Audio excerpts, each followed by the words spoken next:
Hello and thank you for joining me for what I hope will be a slightly different take on what you may have already heard on VAT being introduced to the GCC region, in that I want to focus on how this will impact your current ERP system rather than about VAT itself. My name is Andrew Bonnet and I'm the Managing Director for Innovate Tax. We've actually gone through quite a few changes recently. We were formerly known as eBiz Answers and very much focused on Oracle eBusiness Tax, where we perfected our methodology for tax automation and the deployment of tax solutions. We have now taken this knowledge and applied it to include third-party tax engines as well. We have offices and resources in the United Kingdom, Bulgaria, the United States of America, and very soon an office in Dubai in the United Arab Emirates. So, for those of you who don't know, the GCC stands for the Gulf Cooperation Council and it consists of 6 countries. So in alphabetical order we have Bahrain, Kuwait, Oman, Qatar, Saudi Arabia and the United Arab Emirates. With some of the slides, you'll notice in the bottom right corner there will be a QR code. If you want to scan that with your phone, it will actually take you to a relevant website for further information. Okay, so let's first have a look at what GCC VAT entails. So similar to the VAT in Europe, there are a set of guidelines, but each one's are different. I'm then going to have a look at an area that I think will affect a huge number of our customers, particularly as many of those we have already spoken to have already indicated they're worried about their customer applications. Previously, none of those would have had any tax requirements, and many of those are billing tools, and so tax now needs to be a consideration. Then we look at expenses. So as VAT is now going to be recoverable, the capture of VAT on your expenses should be considered. Many companies globally lose hundreds of thousands of dollars because they simply do not have the ability to recover VAT on their business entertainment or travel costs. So with careful planning, you won't need to worry about that. Reporting is a fundamental part of any tax solution. So whilst your tax returns are likely to be done every quarter, I mean, that's what we're hearing so far, what you report is essential. And it's not just about having whether it's 0% or 5%, if 5% is indeed the final percentage, but you need to understand what other information is going to be needed on those reports. So whether you decide to do your tax manually or use a third-party tax engine, what are your options? Do you use an in-house tax engine such as the Oracle eBusiness Tax engine, or do you look at a third-party product that are offered by companies like Avalara, Thomson Reuters, Vertex or Sovos? And remember that it's not just the tax determination that can be taken care of via different products. There's a whole load of compliance-based or reporting, submitting your tax returns that are out on the market. Even products such as those offered by Config Snapshot that can actually monitor the implementation of your tax solution to make sure everything is done correctly. So, the first thing to realize is that the GCC VAT doesn't actually exist. Instead, each country within the GC group are individually implementing VAT, but have decided to do so in a similar time frame and to follow a similar approach. But each country is free to ultimately do as they wish. This means that the tax rates can be different between each country. An item in Oman may be exempt, but the same item in the United Arab Emirates could be taxable. This is certainly true if the United Arab Emirates continue with their plans to tax food, something that is rarely seen in other countries. Normally food is zero rated, and actually I think that was the initial guideline, but the UAE has decided to actually tax food. When selling to any other country, tax is not charged, and the buying country is responsible for their own tax. This is usually achieved by reverse charge, which is also known as self-assessed or offset tax. The planned go-live date is actually in January 2018, but again, this is a target date and not necessarily going to be followed by all. I did hear talk that one of the countries may actually delay due to some requirements.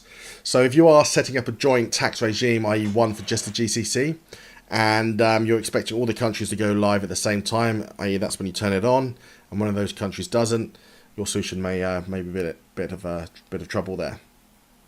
So how will this actually affect you? Okay, if you use inventory at all, then you can classify your inventory items with tax classification codes. Don't, however, make the mistake of using exempt as a category that you assign to an item.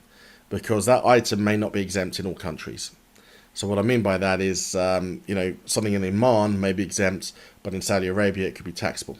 So make your exemptions country specific. You also need to split between what is exempt from tax, what is zero rated, and what is potentially out of scope. Because items that you sell that are ultimately zero rated means that you can recover your tax. If you're predominantly selling exempt items, then the amount of tax that you can recover is severely impacted. So it's important to get that right, certainly on the AR side. You also need to be 100% accurate with your billing tax rates, as you are responsible for these, okay? So because if you forget to charge VAT, and then later on, and I've actually done this, and if later on you send out an invoice, a tax only or VAT only invoice later on, you're responsible for that VAT if your customer refuses to. So if they've agreed to pay, $1,000 and it should have been 1,005, then, sorry, 1,050, then you're going to have to pay that 50 if they refuse to. Now, most companies will be able to recover all of their tax. So what we've seen, where I've made this mistake in the past, is that most companies will be happy to take that invoice because they will just recover the tax straight away.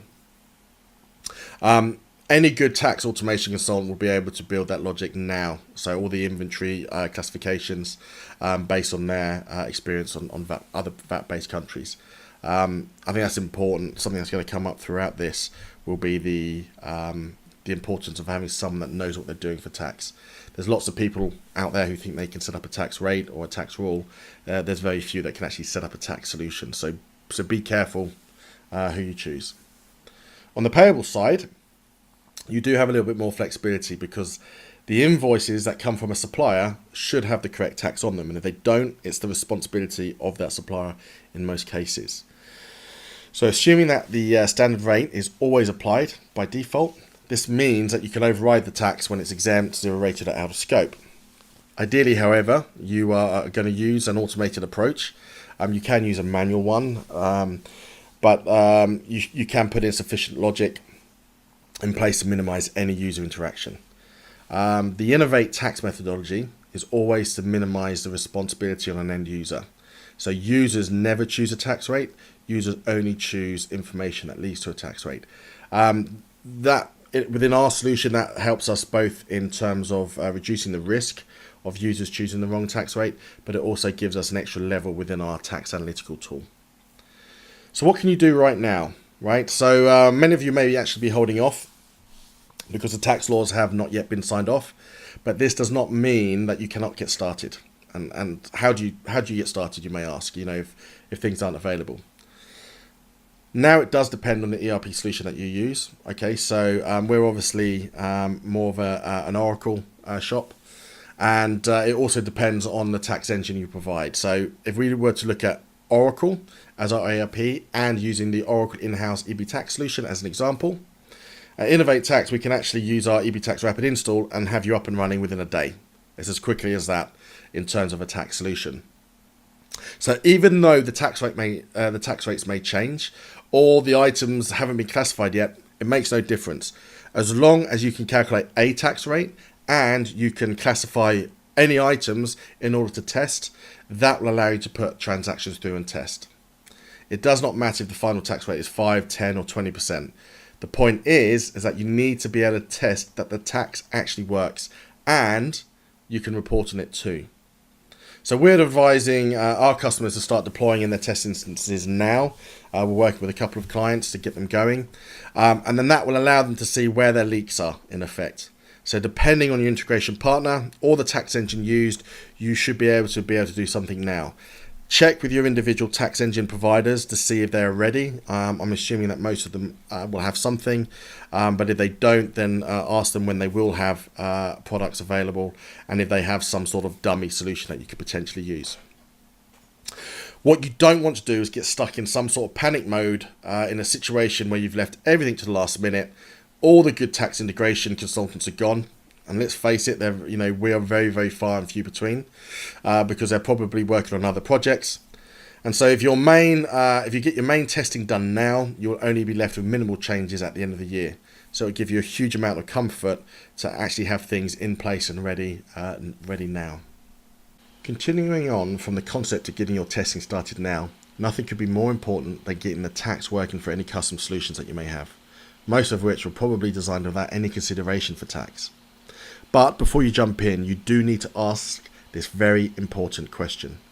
Do I need to calculate tax in my custom solution? The reason for this is that you may have a customer-facing solution or product, but there may not be any reason to actually determine the tax, because you can import the invoice into your ERP system and then allow the tax and the invoice to be printed from there. It's quite simple, really. So if you do not need tax in your external system, then this is easy. However, ensure that you do interface the correct amount of information and data into your ERP system, because if we look at the UAE, the current requirement is to report by each emirate. So you need to make sure that you're bringing that information in so you can calculate the tax in your ERP system. But we'll talk about more on that later. Now, if you do need to determine the tax in your custom application, then you have three options. You can manually build it, and this could be as easy as determining the standard rate of, say, 5% on every transaction, or even saying that VAT is included in the price. Or it could be made much more complex depending on your rules. You also have the ability to choose a third-party tax engine like Avatax by Avalara, OneSource by Thomson Reuters, or O-Series by Vertex. They can be used to determine the tax for you. Something to consider, however, is that if you are going to use a third-party tax engine for any part of your solution, you should consider using it for your entire solution.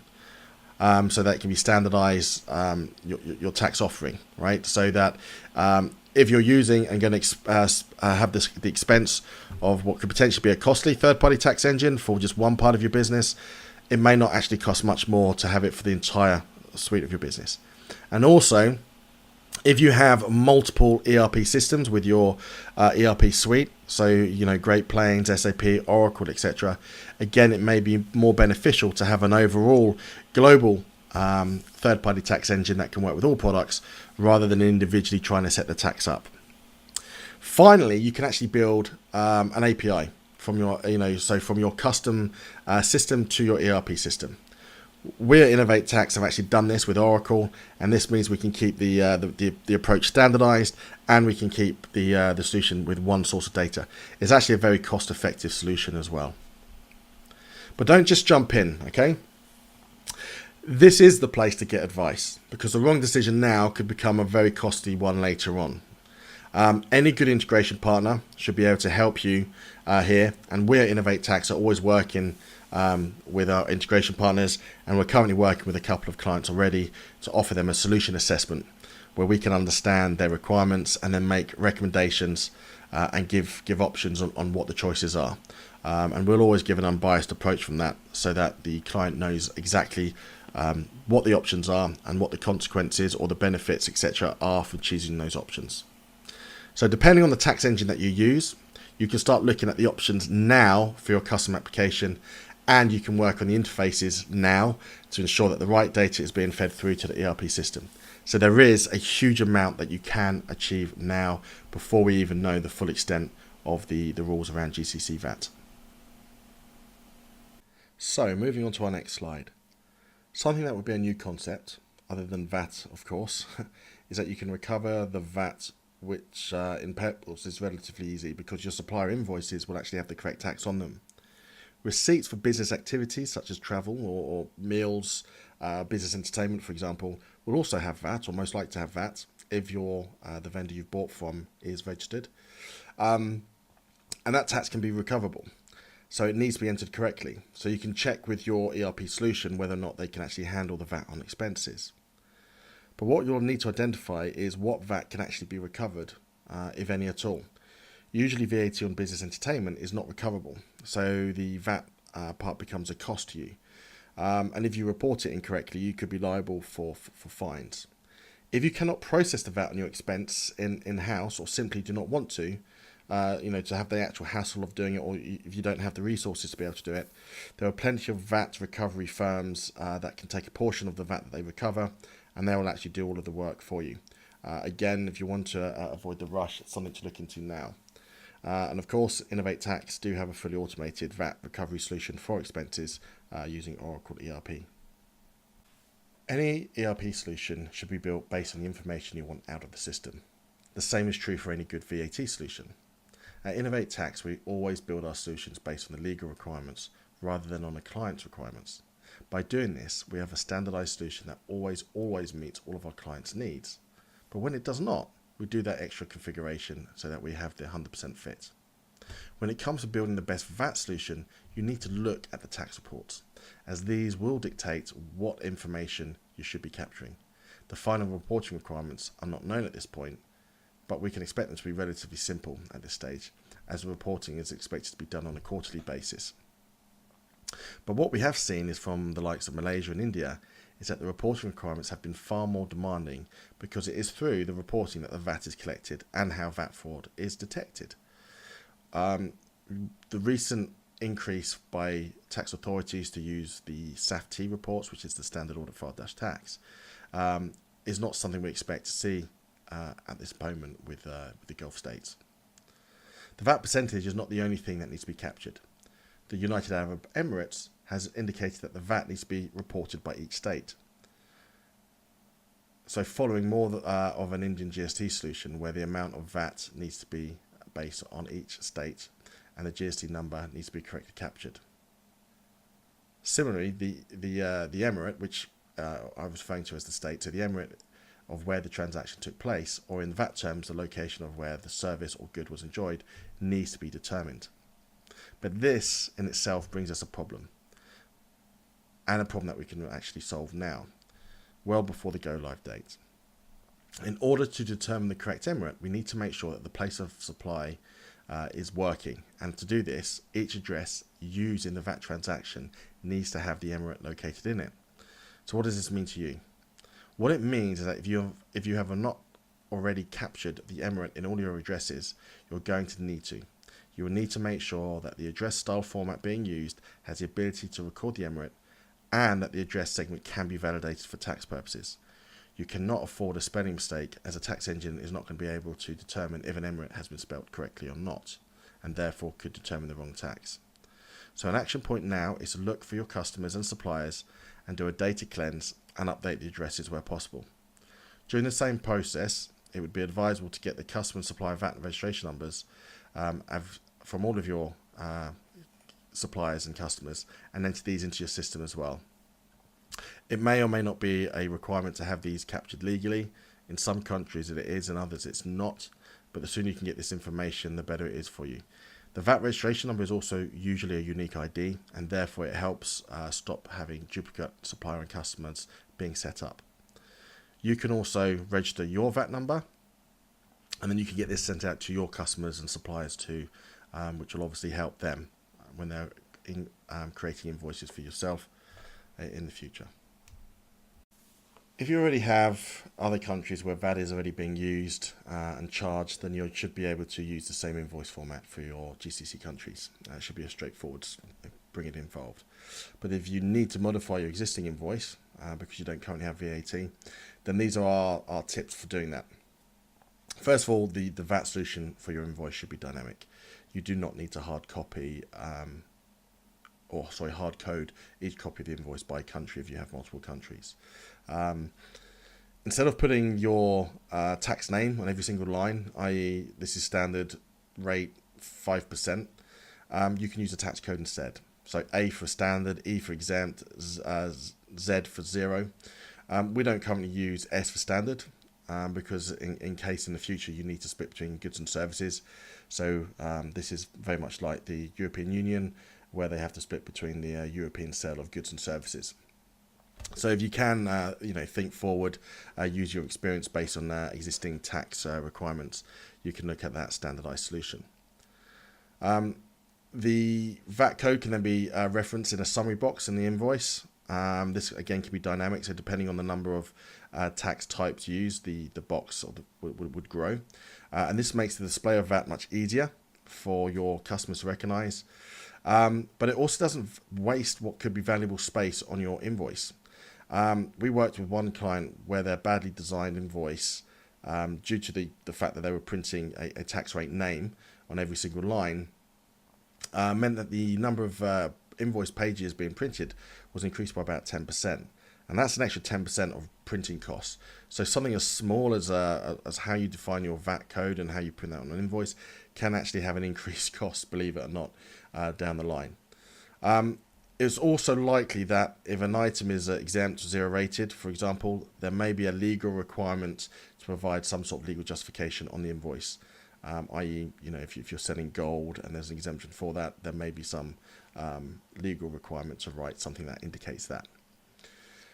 Again, getting the invoice format correct can be done now rather than having to wait until the future. And particularly with our rapid install on Oracle, we can get something up and ready very, very quickly indeed.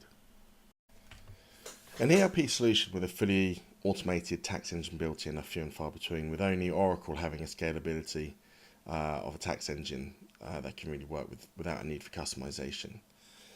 So what can you use to determine the tax? A manual solution is of course an option where you default a tax code and then you allow users to manually override it, but this is usually the solution with most risk. So what else is available? The third-party tax engines work by connecting to your ERP system, with most of these nowadays being on the cloud, but you can also have them on-premise too. I think a lot of the providers actually give that as an option. As with our EB Tax Rapid Install solution, all the tax rules and logic are already created and they're maintained by the vendor. So this is a huge benefit as it offers peace of mind, particularly for the more complex tax requirements, and particularly as this is a new tax regime, so therefore there's going to be a lot of uncertainty as to what should be the correct tax rate to use. The big vendors in this area are the OneSource product by Thomson Reuters. So those older guys will probably know that as Sabrix. Avalara provide the Avatax. Vertex have a couple of products, the most common being known as Vertex O series. And then there's other vendors such as CCH or Sovos. They also provide compliance and tax automation solutions too. One piece of advice, however, if your integration partner is telling you that all the tax engines are much the same and it does not matter who you choose, then you really need to be looking for a new integration partner. Okay, if your integration partner is not willing to step up to actually make a recommendation and to prove why that recommendation is the right choice, then they probably really don't know the tax solution they're putting in place. I mean, it is true that the end result of a tax rate being determined is the same, but each product can offer something different. And it's not just the product itself, but also the quality of the support, the speed of the implementation, and of course the cost involved, which can vary greatly. Innovate Tax are happy to help you choose the correct product, and vendor selection for any of these circumstances. More than happy to do that. The tax determination also is only part of the offering, right? So most of the providers will offer reporting or tax return tools and also tax compliance tools. Actually, at Innovate Tax, we have created a revolutionary and award-winning product called the Tax Compliance Manager. And unlike most compliance products on the market provided by other vendors, our analytics is done in real time on transactions. So this is going to be really important for your tax department because under traditional analytical tools, which are usually plugged into GL data, which of course is historical data, and with the reporting being done every quarter, which is 90 days, what that means is that our real-time TCM tool, Tax Compliance Manager, will actually tell you when there is an issue within 15 seconds of that transaction being entered. This means that your tax department can be proactive and make sure that all the data at the end of each quarter is perfect, as it can be, rather than discovering that after 90 days, you've got 90 days worth of issues to resolve. So it is a complete change to the products currently on offer.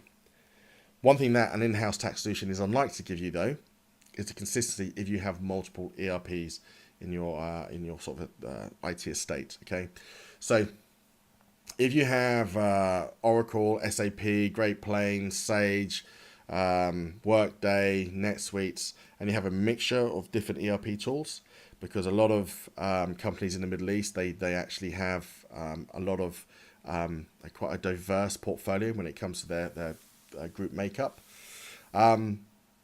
It's easy to have a standardized and maintain your solution if you're using a third-party tax engine, because it sits above all of them, and therefore the same solution can be used by all. That could potentially be better than trying to create a separate tax solution in all of your environments. But again, speak to the experts who will be able to advise you what the best approach is. It's also perfectly acceptable to mix an in-house tax solution such as Oracle Business Tax with a third-party tax engine such as Ava Tax, if it's on the sales side. So you can actually have the best of both worlds in terms of the product offering. You will need to check with your tax vendor, however, if they actually have a solution ready for you.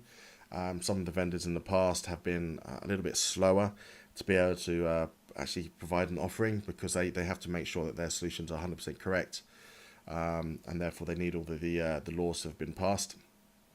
But I'm sure that they will also have some test cases or test examples that you can install, so that all of the other areas that we've been talking about getting started now, they should also be able to provide something for that. Any solution will fail without the correct process in place, and this is without exception, and it should be something you take very seriously. You can spend hundreds of thousands on a tax solution only for your users to misuse it and the tax department to ignore it, ultimately leading to problems and potential fines. You also need to consider that there is no precedence to use, so all of your users will most likely have nothing to compare it to, and they're going to be unsure of what to do. So they're not going to know that they're making mistakes, and your tax departments are unlikely to pick up on those mistakes when they do. So any training would be greatly received, but ideally you can allow your tax team to shadow another tax department who already use VAT or GST for a couple of weeks. That's only if you're lucky enough to have an international organisation where you can do that. Ultimately, the solution is yours though, so you need to make sure it is tested thoroughly, and this means user involvement with regular test phases. There's no point testing it in July, and then going live in January. You need to ultimately have several test phases where users get used to entering transactions, increasing the volume and increasing the potential complex issues, so that you can really make sure that your users are fully aware of the tax solution they're going to be using. Because Innovate Tax provide the same solution to all of our clients, and because the TCM tool that we use is so accurate in picking up issues, we actually offer what we call our tax data analyst service, where we can actually check the tax issues on a daily basis for you, filtering out those that are not issues and then classifying the ones that are actual true issues, so that you can actually then deal with them how you choose. This allows a tax department to have the extra skilled resource without the additional cost of a full-time employee. That could be something to consider. Okay, so that's pretty much the end of the presentation, or first presentation. I wanted to keep it short, around about half an hour. We're actually going to be presenting and hosting, doing a roundtable event at the third GCC VAT Forum. That's going to be held between the 11th and 12th of September 2017 in Dubai. If you scan the QR code in the corner there, you'll actually be able to get in details on that event. I'm sure we'll be doing other events in between, but this is one that we have actually confirmed for now.